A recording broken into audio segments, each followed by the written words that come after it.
One of the ways that we really try to stay agile in a changing industry is actually by utilizing agile practices. We basically take our teams and create and destroy them quickly, working on very tightly focused priorities. We try to keep team size down as much as we can. I'd much rather have a few good people and be a little bit slower on the development than add too many passionate about developing it. I think it helps a lot if you can see the product you want to develop and you feel strong ownership of all the different aspects of it and realize that it's kind of a package that you're doing. It's a little bit like a symphony. All the different instruments need to play together in order for the end result to be as good as it has to be. We've always been looking at what are the latest trends and latest technology. So it's part of our approach, to make sure we always leverage the most professional and experts in an area, combined with the latest engine and version that deliver the best performance for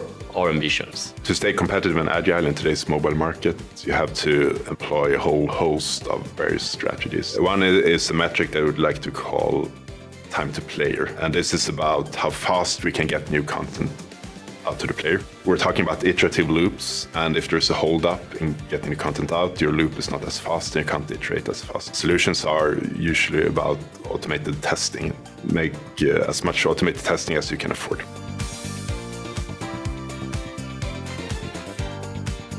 Building a new IP is a very difficult proposition. So if you're lucky enough to have one, let alone multiple ones, a wise thing to do to try to make the most out of it.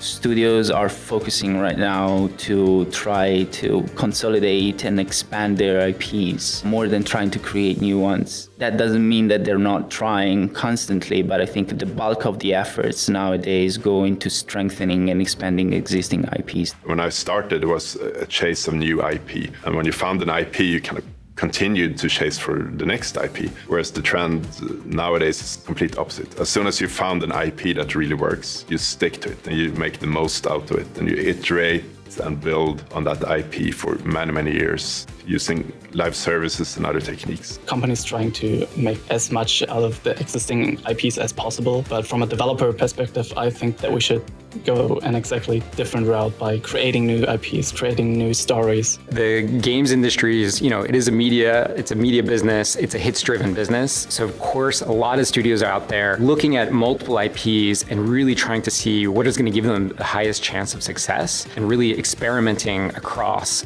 multiple different IPs to see what resonates most with players. I think studios are going to keep extending new IP because it's a safer bet from their side. When you are in a studio and you have to make the decision of starting a new game, having that safety net, which is having an IP, the investor will come easily.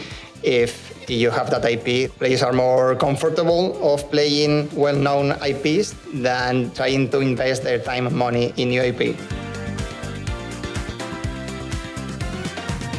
The most promising regions are the United States, Germany, France as well, and Brazil is definitely one of them. We recently localized Pokemon Go to Hindi and have been seeing a lot of great success in India. Also in Indonesia, we've been also bringing our games there and been seeing a lot of excitement and a lot of players really engaging with those games. I think VR is still an emerging market in many ways. And so I think a lot of what we're going to be seeing and we're hoping to see is an expansion of who is a VR player. Games is still in early days. And it's like if you look at the world population, most people are still not playing games. And I think it's a medium that is for everyone. So I think as developers, we still have a lot of work to do, making it easier to get into the games and easier to have fun. I think many times we make games for people who are already into it. And I think it's often quite easy to just lower the barriers for entry.